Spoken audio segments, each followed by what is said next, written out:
is not just pulling off a Band-Aid, but this is ripping open a deep wound for this entire community. It's not lost on us. I think what's really something to note is why are we doing this? Why are we setting this up? Well, the Eureka request is due today, and some of this footage is going to come out. We thought we had an obligation to this community that we would give some context to some of the videos that they would see. We're releasing 20 hours or so. That's just 16 minutes. And so for us to release all that and not tell this tale would not be right. We are sorry for all those who suffered and lost. There's a lot to unpack with what you just saw. I want you to think about this. From the very beginning on the 8th, you saw officers saving lives. You saw officers going into houses and getting people out of harm's way.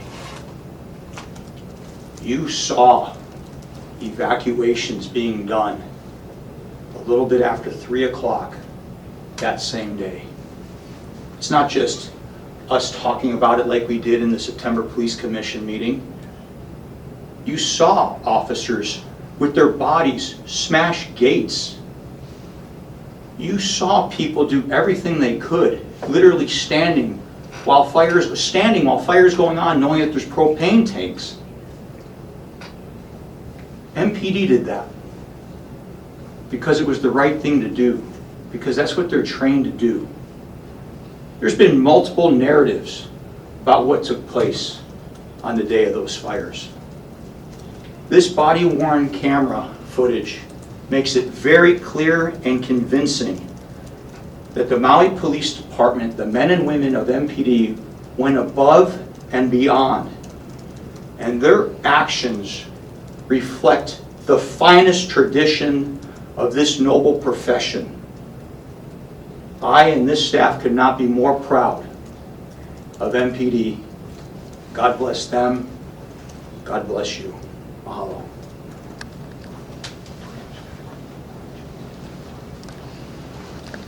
At this time, we'll take questions. Let's start with Okay, so after reviewing all of this footage, are there any lessons learned, areas of improvement identified at all? Okay, so the question is, after viewing all the footage, if there's any lessons learned or areas for improvement. No, that's a great question, and if I may just expand on it just a little bit. We just put these videos together at about 12 weeks from the time of the incident. We just started our after-action review about 8 weeks ago. And so we only could get to the videos that we had some of the narratives in order to do that. And I said our preliminary after-action would be done about 6 months after the incident. I'll be looking for the conclusion of the entire package approximately 18 to 24 months from that. This department's been extremely transparent, as you can see. And so as we are continually looking, we are jotting down and looking at what went right, what went wrong, and how can we get better. And we have identified some of those things as far as action items. Some of those things include certain equipment things, certain policy things. I'll just share this. You got about 20 hours of body-worn camera because the way policy says right now is once you arrive on a scene, you activate your camera. We're looking to change it to once you're dispatched to a scene, you activate your camera. That's a significant change because you might capture some of the other things. And so it's not anybody's fault because they might not have been dispatched to this critical incident, they just jumped in. So some folks didn't activate, why would they? The policy doesn't say that. And so I think it's a very interesting narrative, but I think it's also one that helps us, one, to be more transparent, two, to help us improve as an agency, because then we can capture more of the different things and learn from those things. We'll jump to Civil B. Christine? Can you talk about who is writing the after-action report? Okay, so the question is, who is responsible for putting the after-action report together? There will be a number of us taking part in it, and I will have multiple parts in writing the after action, and I know some other members that are part of the after-action group will also be taking part in that. Yeah, and so what we did is we put a committee together. We want to make sure that we have a patrol and investigative component. We've got our body-worn camera component. We have our intel officer that was working that day. We've got folks from the MINT, the Morgue Identification Notification Task Force. We've got all of that compiling into the after action. And so there's a methodology for it that'll be very comprehensive. But I think it's best that once you get the preliminary, that we review it then, and then as we build from that to the final, it'll help with the product. But I can assure you this, it's going to be shared with the entire law enforcement community nationally and internationally, and it will hold muster, and it'll be presented in such a way that it reflects the entire incident as well as lessons learned. Just to follow up to that, so am I correct in understanding it will be MPD writing the report? Oh, absolutely, it's our report. It'll absolutely be our after action based on our processes. No, for instance, nobody else knows our policies the way we do as far as what their intent was when they were created, but we know that. And plus they don't know what our SOPs are. And so we want to make sure that we do that. I have already contacted a couple agencies from outside the state that will be reviewing it prior to us releasing it. So if there's anything that we've missed, and they know who they are, but I'm not going to say who they are at this point. But it will be something that will be shared because we understand it's going to be scrutinized over the test of time. Have you noticed a decline in mental health with the sworn or non-sworn personnel after the fires? Okay, so the question is if we've seen any decline in our personnel's mental health after the event. That's a great question, it really is, and it talks about officer wellness. So let's just talk about that for just a second. President Barack Obama, after the events of Ferguson, created a document, 21st Century Policing. I know we've been mentioning it for quite some time. There's 6 pillars to that, okay, trust and transparency being one. One of them is wellness, and I would liken it to the 6 legs of the table. To me, that one particular pillar seems to be ignored a lot. We talk about these other pillars, and right, they're all important. But this one here is key, because that's our people. That's their families. It's not just telling them you love them, it's showing you love them. And so what we are committed to do here is to make sure that we have the most comprehensive wellness program possible. We didn't just start this on the 8th of August of 23. We've been putting this into place for quite some time. And we're going to look at every single aspect of officer wellness that we can to make sure that all of our people, sworn and non-sworn, have all the resources available. So as of now, they have a chaplain program that is fantastic. We actually have family members that are chaplains, and they've been engaged with our people from the moment of this onset. We have peer counselors. Again, these are department members that understand critical incidents, and they're there for them. We have had, for the last several years, a psychologist that we pay for that does monitoring of our employees, and our employees can actually have sessions that the department pays for that the employee can attend. We are, later this month, bringing in the Department of Justice, Bureau of Justice Administration, and their Valor Initiative, which is the largest comprehensive program that the government offers, and we're about to have one of the biggest programs they've ever compiled. And we're going to do that with a level that really has never been done before. And we have a meeting in 2 weeks for the initial kickoff. That's one of the things that we had gleaned from the IACP that we had attended. There are other things that we're looking at, but I can tell you this, that our people know that if it's okay not to be okay, and we don't just say that, we're doing proactive measures. If we identify something, we'll have hot washes, and believe it or not, even though as painful as this may be, there is some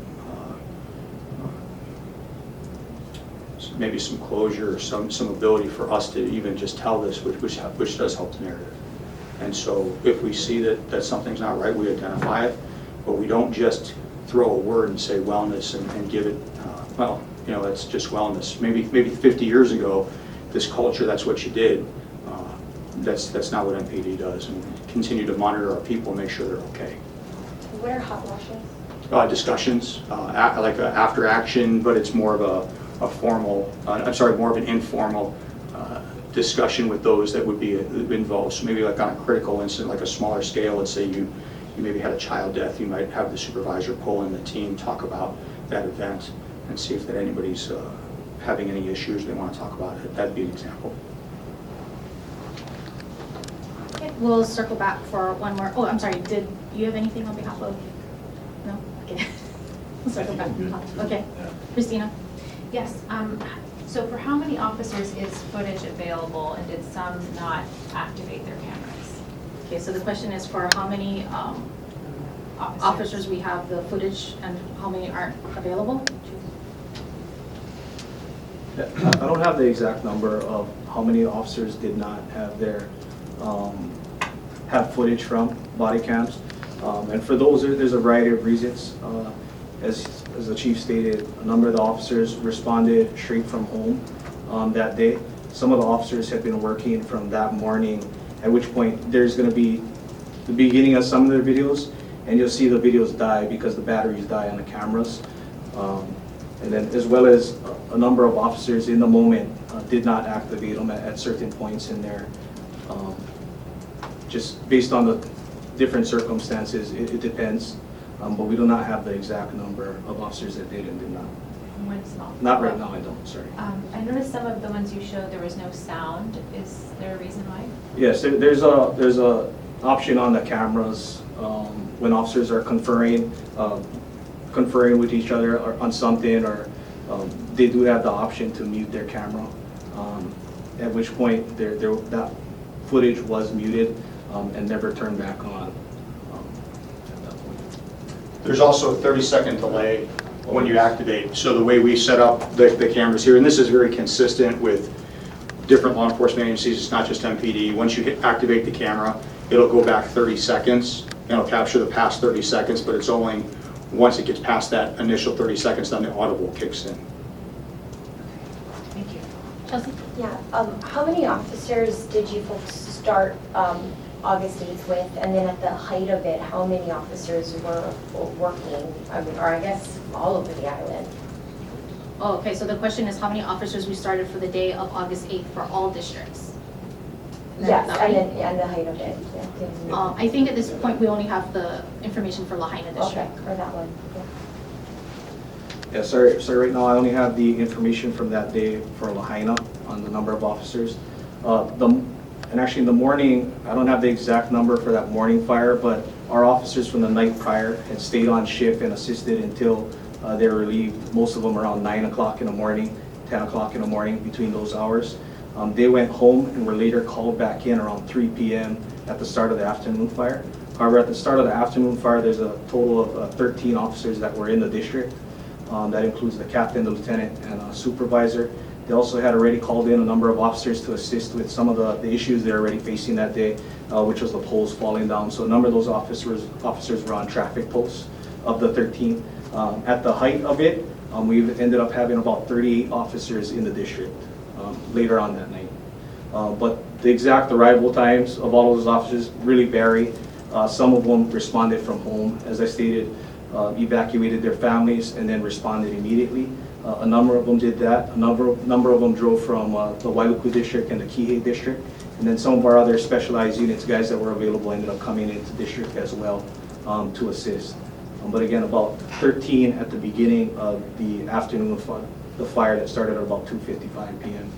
On a normal day, what is On a normal day, there's 5 beat patrol officers, a sergeant, lieutenant, and a captain that are at the station, and then a number of specialized units officers, so the community police officers as well as the visitor-oriented police officers. So that on a normal day, there's going to be 5, about 10, 11 or so-ish, depending.